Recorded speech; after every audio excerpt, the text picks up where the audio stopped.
भगवत गीता श्लोक क्लास में आज का श्लोक है अध्याय 6 का 22वां श्लोक। अध्याय 6 श्लोक नंबर 22। श्लोक है यम लब्ध्वा चापरम लाभम मन्यते नाधिकं ततः यस्मिन् स्थितो न दुःखेन गुरुनापि विचाल्यते। श्लोक दोबारा। यम लब्ध्वा चापरम लाभम मन्यते नाधिकं ततः यस्मिन् स्थितो न दुःखेन गुरुनापि विचाल्यते। श्लोक का संधि विच्छेद है यम लब्ध्वा च अपरम लाभम मन्यते न अधिकम ततः यस्मिन् स्थितः न दुःखेन गुरुना अपि विचाल्यते। संधि विच्छेद दोबारा। यम लब्ध्वा च अपरम लाभम मन्यते न अधिकम ततः यस्मिन् स्थितः न दुःखेन गुरुना अपि विचाल्यते। शब्दों के अर्थ है च अर्थात और, यम अर्थात जो, लब्ध्वा अर्थात पाकर, ततः अर्थात उससे, अपरम अर्थात दूसरे, लाभम अर्थात लाभ को, अधिकम अर्थात अधिक, न अर्थात नहीं, मन्यते अर्थात मानता, यस्मिन अर्थात जिसमें, स्थितः अर्थात स्थित हुआ, गुरुना अर्थात महान, दुःखेन अर्थात दुख से, अपि अर्थात भी, विचाल्यते अर्थात विचलित, न अर्थात नहीं।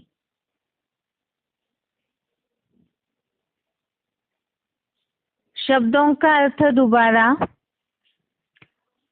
च अर्थात और, यम अर्थात जो, लब्ध्वा अर्थात पाकर, ततः अर्थात उससे, अपरम अर्थात दूसरे, लाभम अर्थात लाभ को, अधिकम अर्थात अधिक, न अर्थात नहीं, मन्यते अर्थात मानता, यस्मिन अर्थात जिसमें, स्थितः अर्थात स्थित हुआ, गुरुना अर्थात महान, दुखेन अर्थात दुख से, अपि अर्थात भी, विचाल्यते अर्थात विचलित होना, न अर्थात नहीं, विचाल्यते न अर्थात विचलित नहीं होता। श्लोक का अर्थ है और जो पाकर उससे दूसरे लाभ को अधिक नहीं मानता, जिसमें स्थित हुआ महान दुख से भी विचलित नहीं होता। श्लोकों में कुछ दिन से बात चल रही है। पहले तो आत्मिक स्थिति की बात हमने समझी। आत्मिक स्थिति की एकाग्रता ऐसी होनी चाहिए जैसे निर्वात स्थान में दीपक होता है, वो हिलता नहीं। तो इसी तरह से यहाँ आत्मिक स्थिति के एकाग्रता और उसके बाद ऐसे जो उपराम हो जाता है चित्त, वशीभूत चित्त, वो परमात्मा से जुड़े तो आत्मा में ही संतुष्ट होना, आत्मिक सुख से बड़ा सुख कोई नहीं है। और ये सुख जो है जिसे अतीन्द्रिय सुख बोला है, इंद्रियों का सुख जो है अतीत हो चुका है।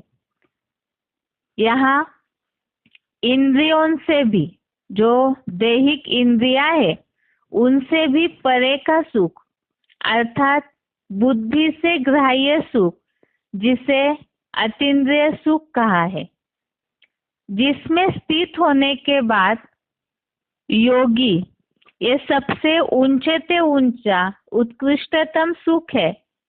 और जिसमें स्थिर होने के बाद योगी तात्विक रूप से कभी विचलित नहीं होता। तात्विक रूप से अर्थात जो 23 तत्व है, उन तत्वों के द्वारा कोई भी बात से विचलित नहीं होता, जिसे हमने श्लोक में 21वें श्लोक में समझा था। देह जो है, ये शरीर, यही 23 तत्वों से मिलकर बना है। उसमें जैसे कि 5 तत्व, कर्मेंद्रिया, ज्ञानेंद्रिया, इन सब बातों को हमने समझा। और उसमें से कोई भी बात से योगी विचलित नहीं होगा जो अतीन्द्रिय सुख की उच्चतम स्टेज में स्थित हो जाता है। और आज के श्लोक में इसी से जुड़ा हुआ भावार्थ है।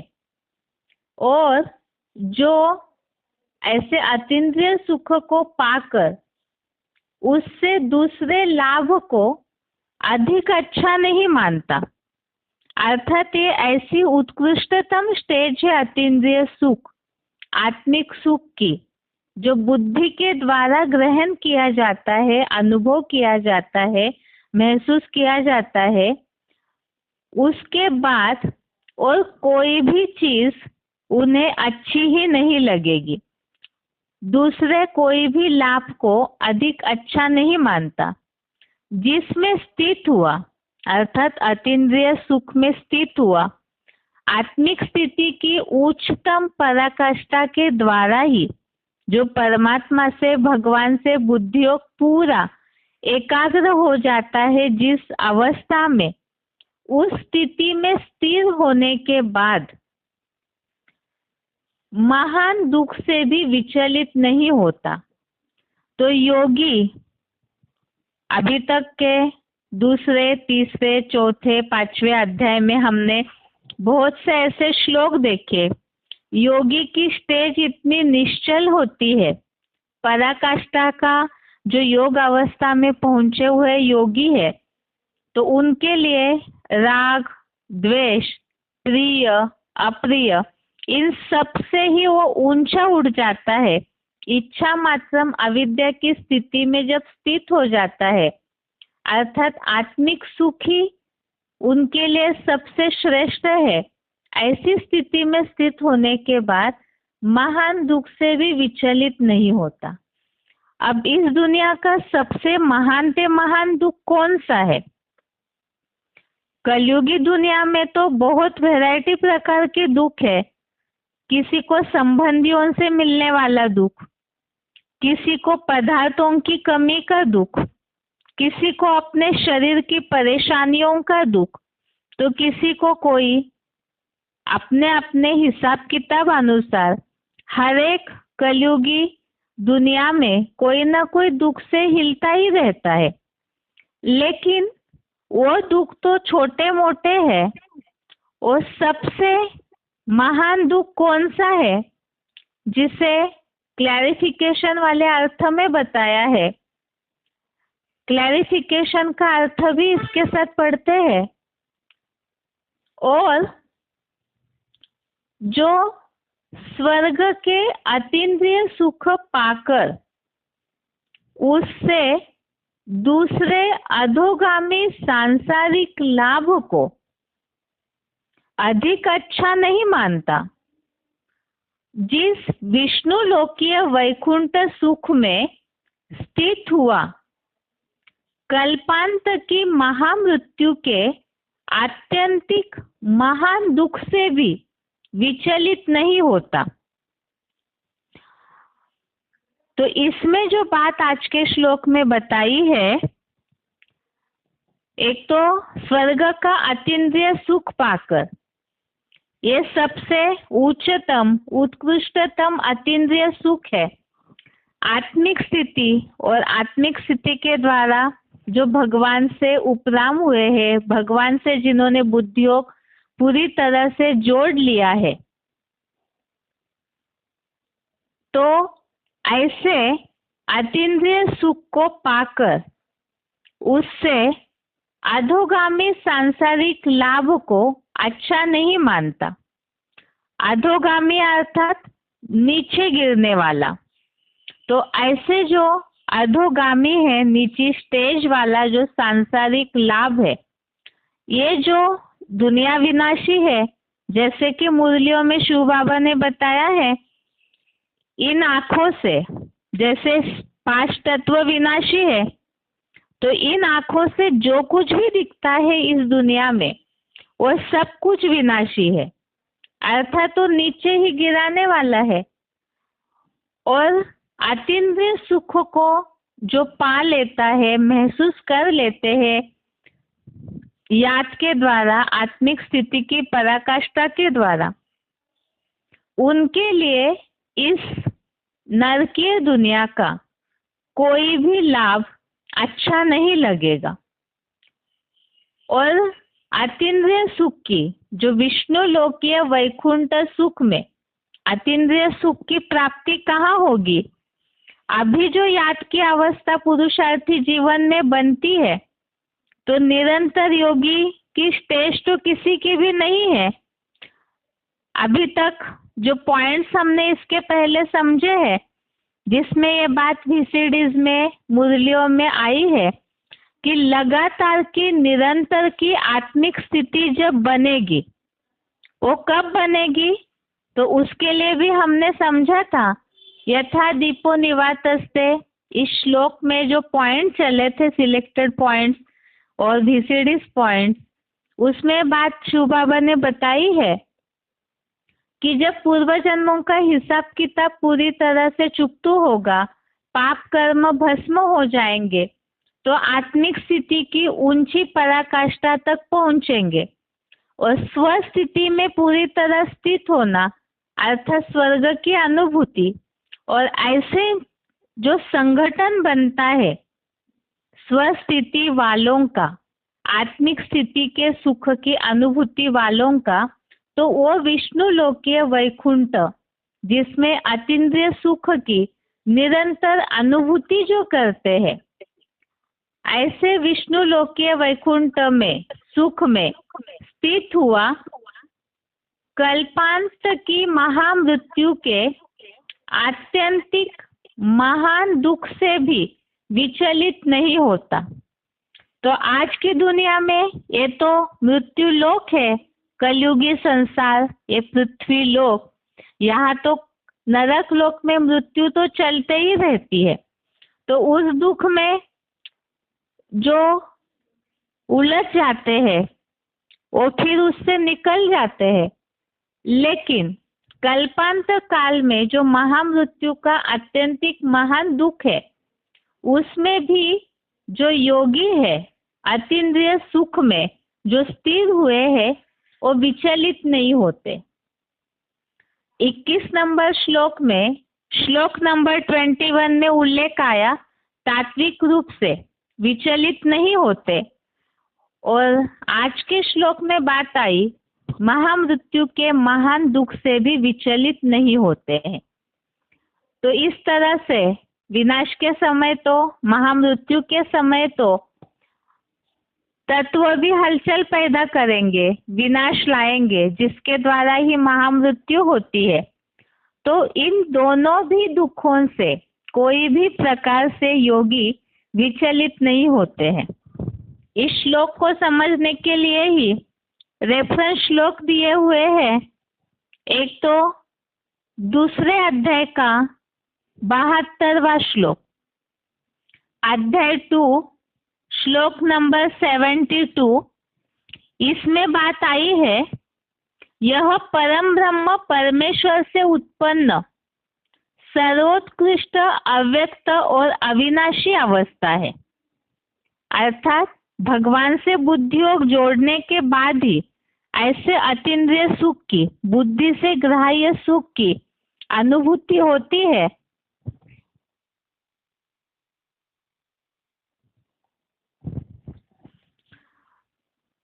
और ऐसी अव्यक्त और अविनाशी अवस्था है, इसे प्राप्त करके योगी मोह में नहीं पड़ता है। महाविनाश की महामृत्यु में भी इस अव्यक्त अविनाशी स्थिति में स्थिर होकर परम ब्रह्म के निर्वाण धाम को पाता है। तो महामृत्यु के समय ही इस श्लोक में बात आई है कि अव्यक्त और अविनाशी अवस्था है ये, और इसमें स्थित होने के बाद महामृत्यु में भी इस अवस्था में स्थिर जो होते हैं तो निर्वाण धाम को प्राप्त करते हैं, अर्थात ही शांति की अवस्था को प्राप्त करते हैं, अर्थात विचलित नहीं होते। आगे और भी रेफरेंस श्लोक है।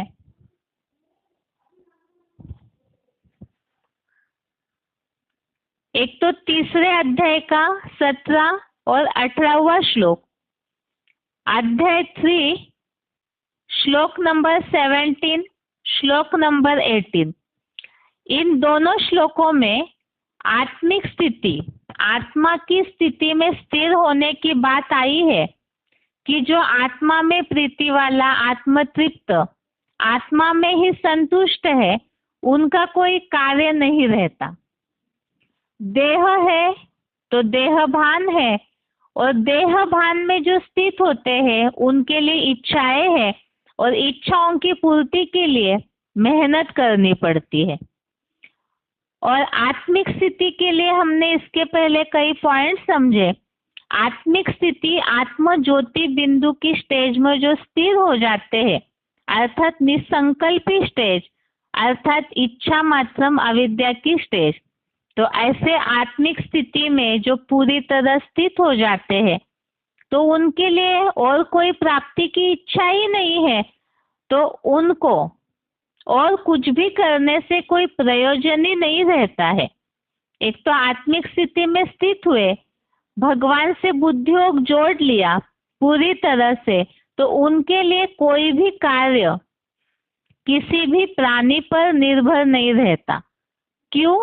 तो इसे समझाने के लिए ही श्लोक नंबर 18 के नीचे जो बात लिखी हुई है, ऐसे जो आत्मिक स्थिति वाले हैं उनकी रक्षा स्वयं भगवान करते हैं। जो बात बताई है कि स्वर्ग में सारे कार्य प्रकृति करती और सच्चे ब्राह्मण देवों की पालना भगवान बाप करते, और इसी बात का उल्लेख किया हुआ है कि कयामत के समय खुदा के बंदे बड़े मौज में रहेंगे। तो महान दुख से विचलित इसलिए नहीं होते, एक तो योग की उच्चतम अवस्था में स्थिर है, दूसरी बात भगवान की छत्र छाया उन पर महसूस करते हैं, स्वयं भगवान उनकी रक्षा करते हैं, तो उनको कुछ भी कार्य करना नहीं पड़ता है। और इसके अलावा जैसे कि महामृत्यु का दुख है, उसके अलावा विनाश काल में रोटी कपड़ा मकान को लेकर भी जो दुखों की महसूसता होती है, जिन्होंने भगवान से योग जोड़ा नहीं, बुद्धि जोड़ी नहीं, संबंध जोड़ा नहीं, तो उन्हें उन दुखों से गुजरना पड़ेगा। लेकिन जो भगवान बाप के बन गए तो उनको इसका भी दुख नहीं होगा, क्योंकि शिव बाबा का बन भूख मरे ये हो नहीं सकता।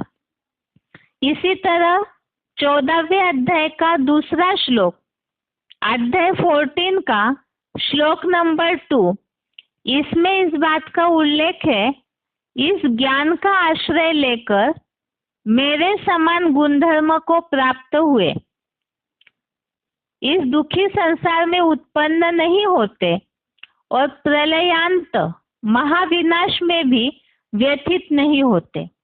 तो ज्ञान के द्वारा और याद के द्वारा ही ऐसी अवस्था को प्राप्त करते हैं कि वो विनाश काल में व्यथित नहीं होते हैं। खुदा के बंदे कयामत में मौज में रहेंगे, क्योंकि योगक्षेमम वहाम्यहम्, जिनकी स्वयं भगवान चिंता करते हैं तो वो कोई भी दुख से विचलित नहीं होंगे, क्योंकि आत्मिक स्थिति में रहने वालों को कोई इच्छा नहीं और साथ में उनको कोई कार्य करने से कोई प्रयोजन भी नहीं होता है। तो ये आज के श्लोक का सार है। अतीन्द्रिय सुख जो अनुभव कर लेते हैं याद की स्टेज के द्वारा, तो इस संसार के सारे जो अल्पकालीन क्षणभंगुर सुख जिसे समझते हैं, तो वो अतीन्द्रिय सुख को महसूस करने वाले इस संसार के कोई भी बात को अच्छा नहीं मानेंगे। और दूसरा, अतीन्द्रिय सुख में स्थित हुए कोई भी महान से महान दुख से भी विचलित नहीं होते। ये आज के श्लोक का सार है। उच्चारण सुनते हैं, उसके बाद पॉइंट्स।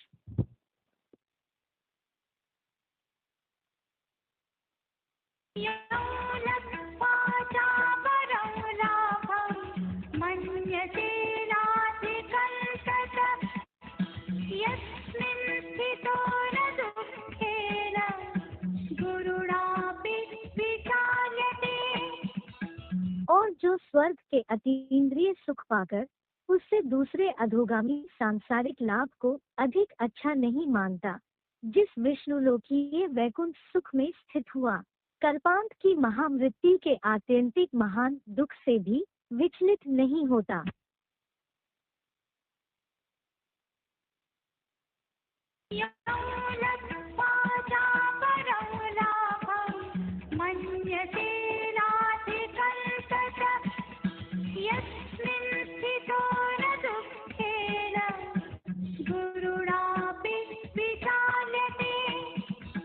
और जो स्वर्ग के अतीन्द्रिय सुख पाकर उसे दूसरे अधोगामी सांसारिक लाभ को अधिक अच्छा नहीं मानता, जिस विष्णुलोकीय वैकुंठ सुख में स्थित हुआ कल्पांत की महामृत्यु के आत्यंतिक महान दुख से भी विचलित नहीं होता।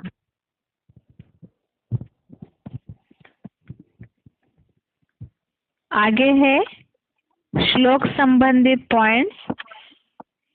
वार्तालाप नंबर 842, डिस्कशन नंबर 842, 34 मिनट के बाद से लिया हुआ पॉइंट है।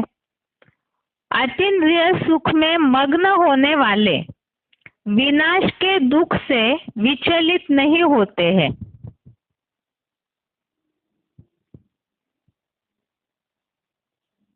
स्टेज वाले, इसलिए मुरली में बोला है प्रकृति के 5 तत्वों को जब तक सात्विक नहीं बनाया है, सतो प्रधान नहीं बनाया है, तब तक इस दुनिया को सतो प्रधान नहीं कहेंगे। तब तक विश्व के ऊपर विजय नहीं कहेंगे।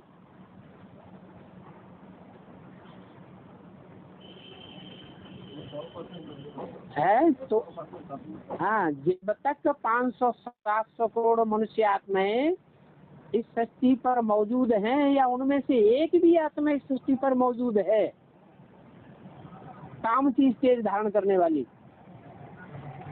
तब तक सतयुग नहीं हो सकता 100%। या तो सतयुग है या तो कलयुग है। पतित दुनिया में सब पतित ही होते हैं और पावन दुनिया में सब पावन ही होंगे। पतित दुनिया में और जब पावन दुनिया होगी तो उसमें एक भी पतित नहीं हो सकता।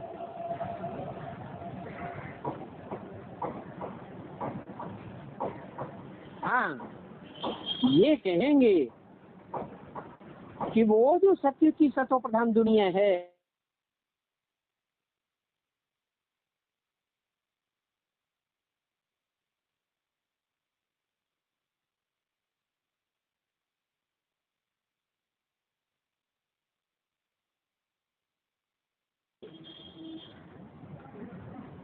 क्योंकि वो होगा अतीन्द्रिय सुख,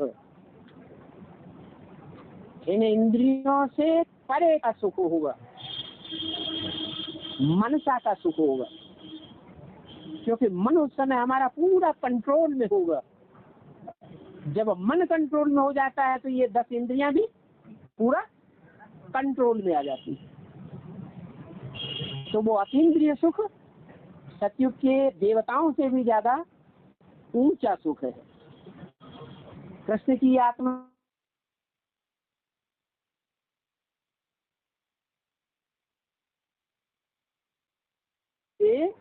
इस संगम युग में बाप की छत्र छाया में भोगेंगे। उस सुख का गायन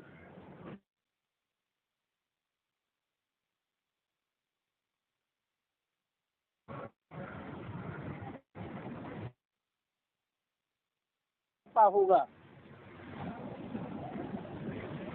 तो उस समय खुदा के बंदे जितना मौज में रहेंगे उतना दुनिया में कोई भी मौज में नहीं रह सकता है। उसका गायन शास्त्रों में है जन्नत के रूप में, उसका गायन शास्त्रों में है पैराडाइज के रूप में, वैकुंठ के रूप में।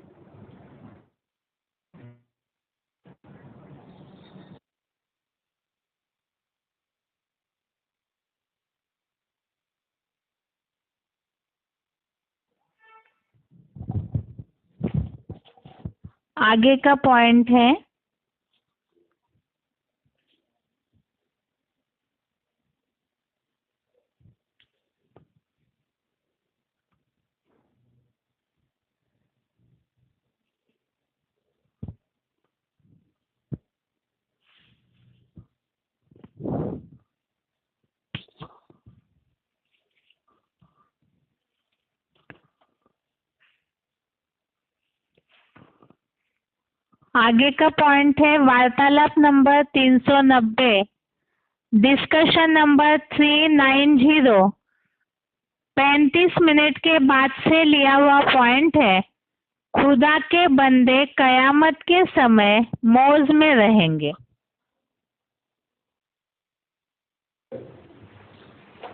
यहाँ देखो, संगम युग में ब्रह्मा ने शरीर छोड़ा। ब्रह्मा कुमार कुमारियाँ क्या समझती हैं? ऊंची स्टेज में गए या नीचे गए? ऊंची स्टेज में गए। जो मरते जा रहे हैं कहीं स्वर्ग पदार्थ, वो ऐसे समझते हैं। और हम क्या समझते हैं? सही है कि यहाँ जो जीते जी मरेगा वो स्वर्ग का अनुभव करेगा। जो जीते जी देवान को त्यागेगा, देवान से मर जाएगा, वो क्या अनुभव करेगा? यहाँ स्वर्ग का अनुभव करेगा। इस शरीर में रहते रहते ही स्वर्ग का अनुभव। भले दुनिया में खून खराबा होता रहे, लेकिन उसको दुख नहीं भाग सकता। कुरान में भी लिखा है जब कयामत होगी तो खुदा के बंदे बड़े मौज में रहेंगे। दुनिया में कयामत हो रही है, हाहाकार हो रही, खून खराबा हो रहा, दुनिया मर रही है और खुदा के बंदे कैसे बोल पड़े? तो उन्होंने अपनी खुदी को त्यागा, भगवान को त्याग दिया। तो जो मरते हैं वो स्वर्ग पधार जाते हैं। आगे का पॉइंट है वार्तालाप नंबर 760, डिस्कशन नंबर 760, 48 मिनट के बाद से लिया हुआ पॉइंट है, विनाश के एटॉमिक विस्फोट के दुखों से बचाओ।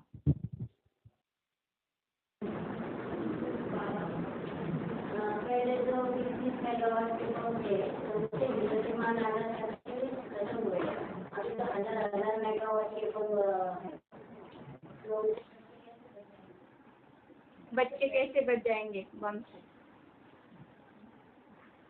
जो 20-30 मेगावाट के थे उसमें भी बच गए। तो पावर कम थी। कम पावर होने के बावजूद भी उस समय जो ज्ञान योग की पावर थी वो कमजोर थी, संपन्न स्टेज में थी या अधूरी स्टेज में थी? अधूरी स्टेज में। माने ईश्वरीय पावर कम थी, प्रचार प्रसार उतना ज्यादा नहीं हुआ था। और अभी वो एटॉमिक एनर्जी हजारों हजार पावर की भले तैयार हुई है, लेकिन जो ईश्वरीय पावर है, ईश्वरीय पावर की आत्मिक एनर्जी है, वो पावरफुल तैयार हो गई। तो बचने की संभावना है या नहीं है? उस समय विकास नहीं हुआ था काय का? आत्मिक पावर का। और अभी आत्मिक पावर का विकास हो चुका है। इसलिए जिनमें आत्मिक शक्ति का विकास हुआ है वो बचेंगे। जो कुरान में भी लिखा हुआ है, जब कयामत बर्पा होगी तो खुदा के बंदे बड़े आराम से रहेंगे, और जो दूसरे तो वो मरते खपते रहेंगे। तो वो कहेंगे मेरुआ मलूका ठीक है।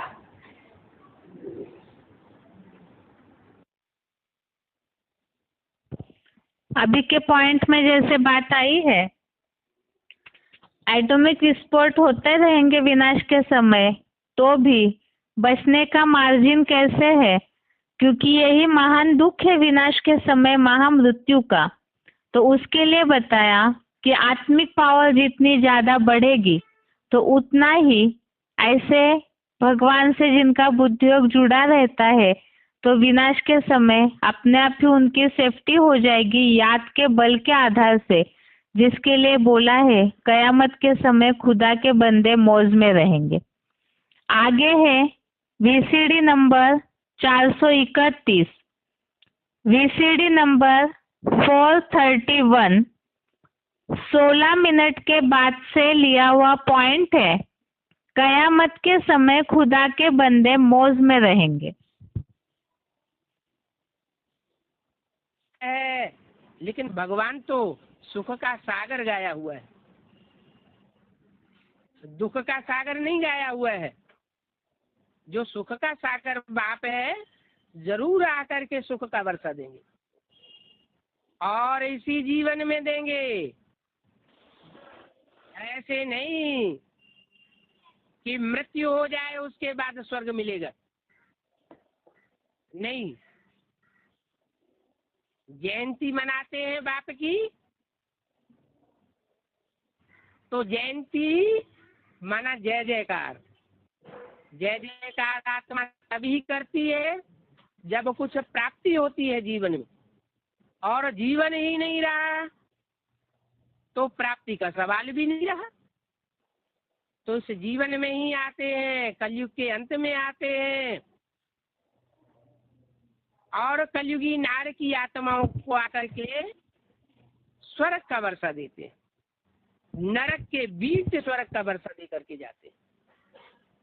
ये नरक की दुनिया भी होती है, और नरक की दुनिया के बीच जो बाप के बच्चे होते हैं 84 जन्म लेने वाले, वो स्वर्ग का अनुभव करते हैं। विदेशियों और विधर्मियों के शास्त्रों में भी लिखा हुआ है कि जब कयामत होगी तो खुदा के बंदे बड़े आराम से रहेंगे। सारी दुनिया में कयामत बर्पा हो रही होगी, त्राहि त्राहि मची हुई होगी,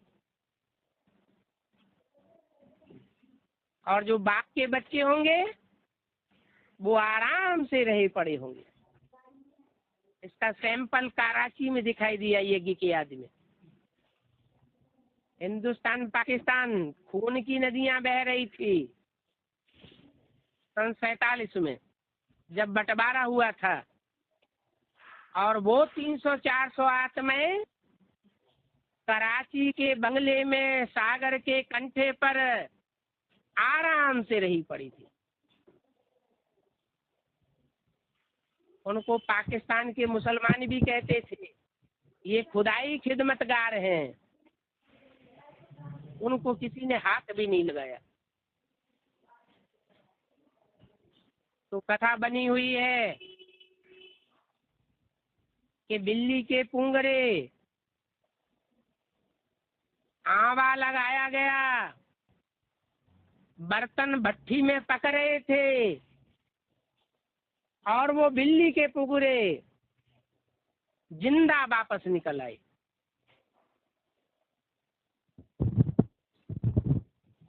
तो भगवान भाग्य बांट करके जाता है अपने बच्चों को, बाकी उनको वो भाग्य मिलता है जो भगवान की श्रीमत को पहचानते हैं, भगवान को पहचानते हैं और उनकी कीमत पटलते हैं।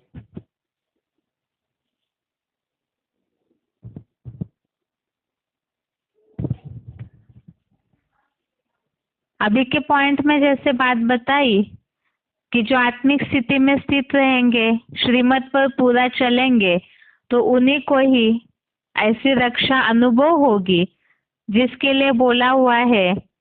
आदि में कराची का सैंपल था, और अभी अंत में तो जितना ज्ञान और याद की पावर बढ़ी है, तो जितना आत्मिक स्थिति के पराकाष्ठा में स्थित होंगे तो उनकी स्वतः ही सेफ्टी होगी। आगे है अव्यक्तवाणी पॉइंट। अव्यक्तवाणी तारीख है 14 मई 1977। अव्यक्तवाणी डेट 14 मई 1977।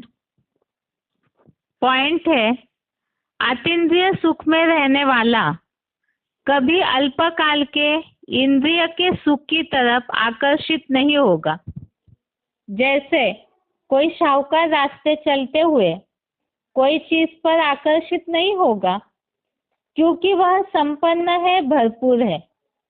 इसी रीति से अतीन्द्रिय सुख में रहने वाला इंद्रिय के सुख को ऐसे मानेगा जैसे जहर के समान है।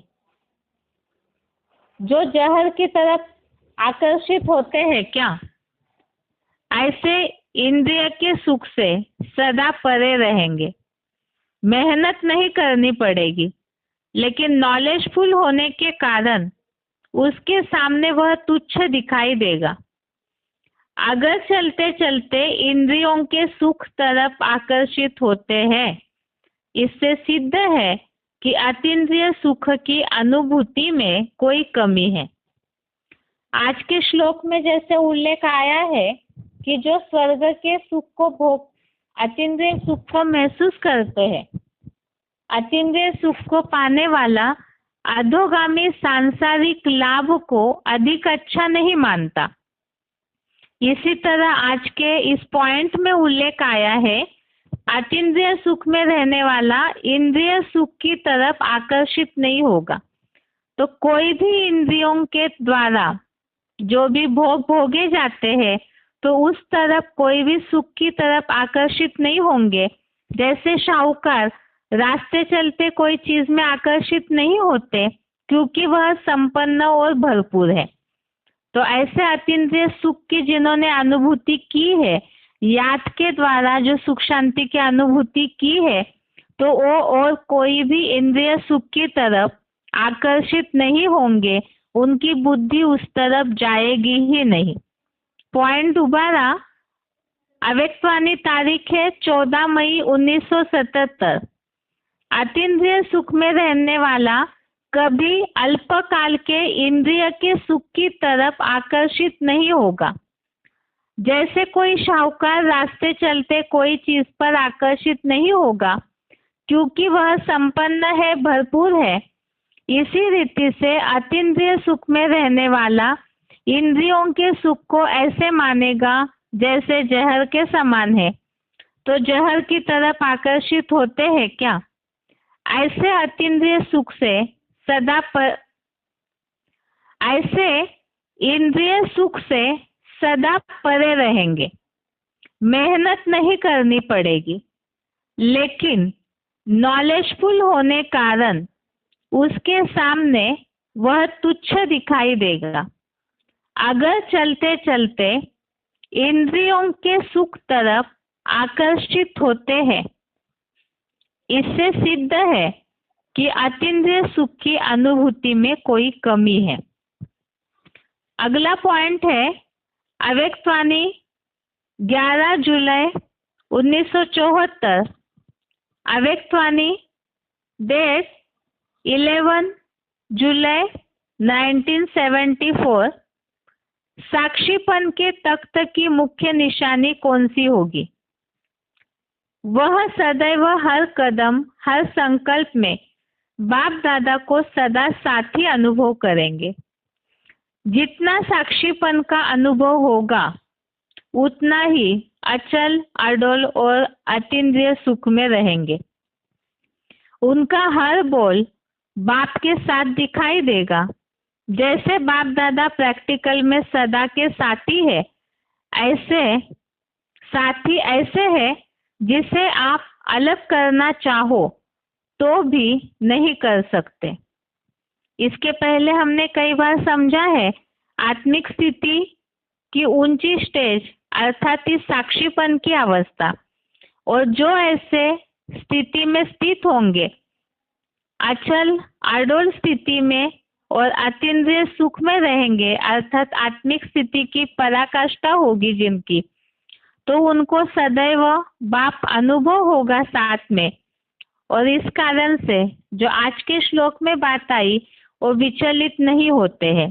तो साक्षीपन अर्थात महाविनाश के समय भी वो साक्षी होकर के अपनी अवस्था में ही रहेंगे। ये आज के श्लोक संबंधित पॉइंट्स और वीसीडी क्लिप्स। अभी आगे इस हफ्ते के श्लोकों की रिवीजन।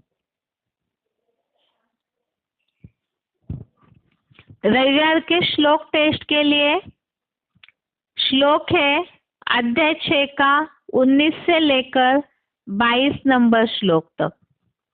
संडे श्लोक टेस्ट के लिए श्लोक नंबर है अध्याय 6 श्लोक नंबर 19 से श्लोक नंबर 22 तक। और इसके अलावा भगवान सर्वव्यापी नहीं है, इस संबंधित कल कुछ गीता के श्लोक, रामायण के कुछ उदाहरण और इसके अलावा कुछ और प्रमाण जो समझाए थे, वो सारी ही बातें कल के श्लोक टेस्ट में होगी। अभी श्लोक रिवीजन।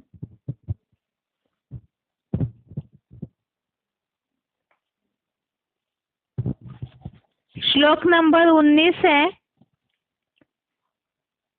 यथा दीपो निवातस्तो नेंगते सोपमा स्मृता योगिनो यत चित्तस्य युञ्जतो योगमात्मनः।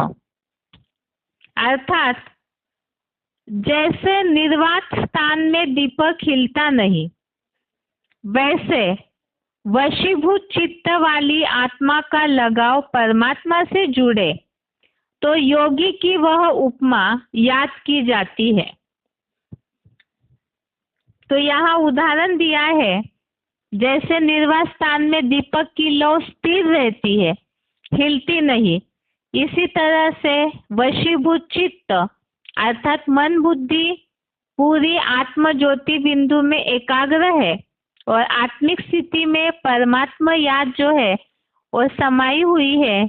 जो मुरलियों में बाबा बोलते हैं, आत्मिक स्थिति वाले के पीछे पीछे ही परमात्मा की याद रहती है।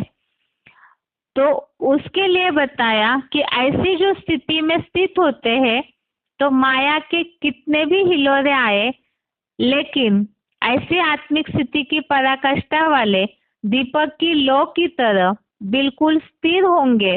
तो उनके लिए ही ये योगी की उपमा दी हुई है।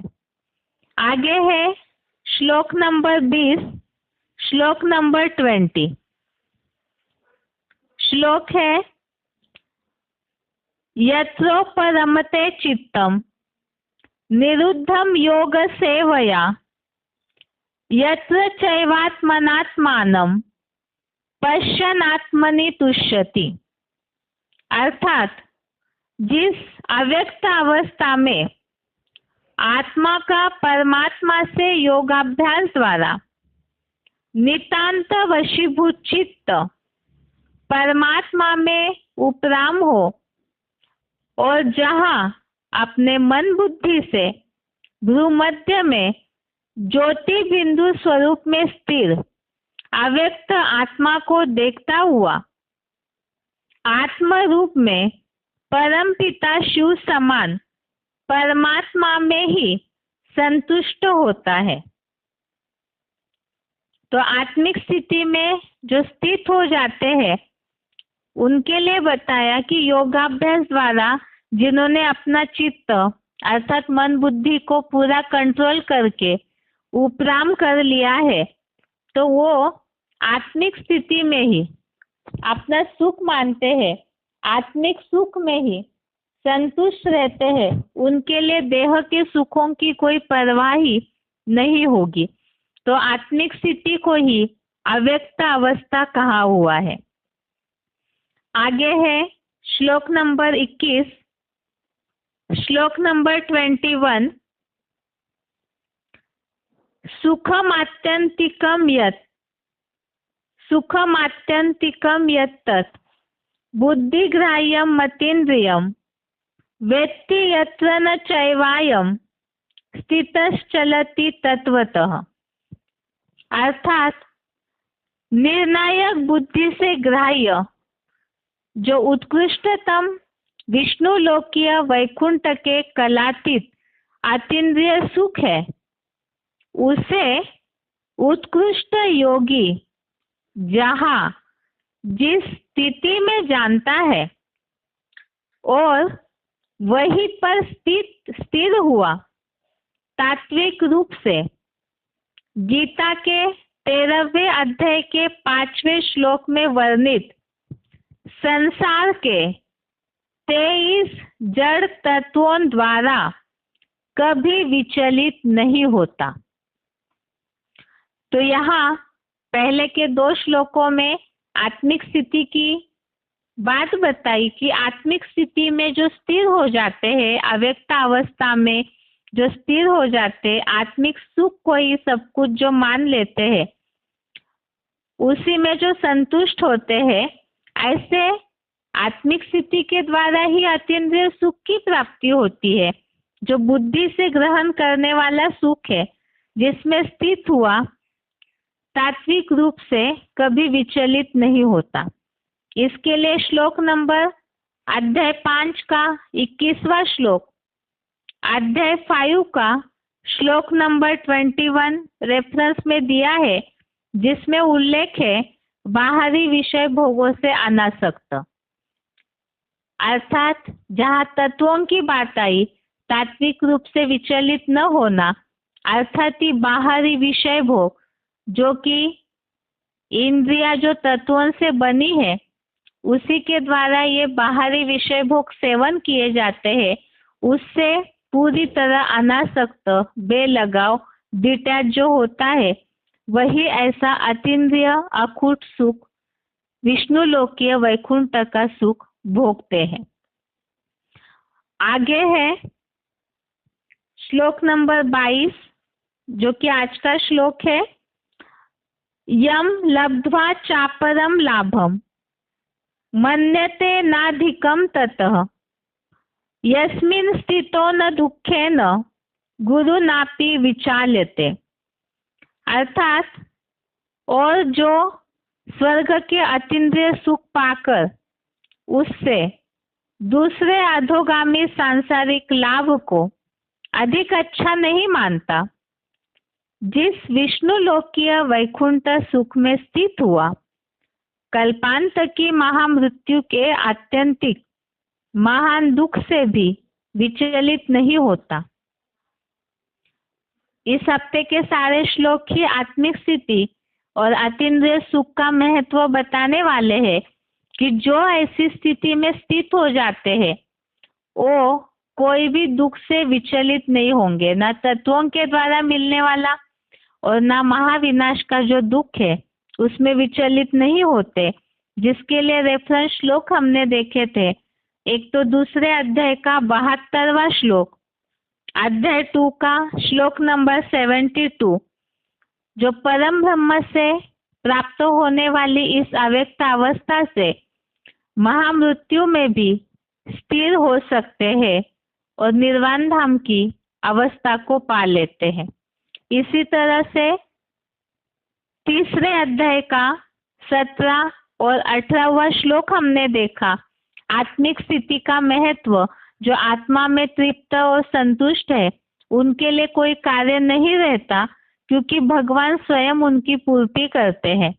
और 14वें अध्याय का दूसरा श्लोक, अध्याय 14 का श्लोक नंबर 2, इसमें इस बात का उल्लेख है कि जो ज्ञान का ही आश्रय लेते हैं, अर्थात भगवान का आश्रय जो लेते हैं, वो फिर प्रलयंत में अर्थात विनाश काल में व्यथित नहीं होते, दुखी नहीं होते, क्योंकि ऐसों के लिए योगक्षेमम वहाम्यहम्।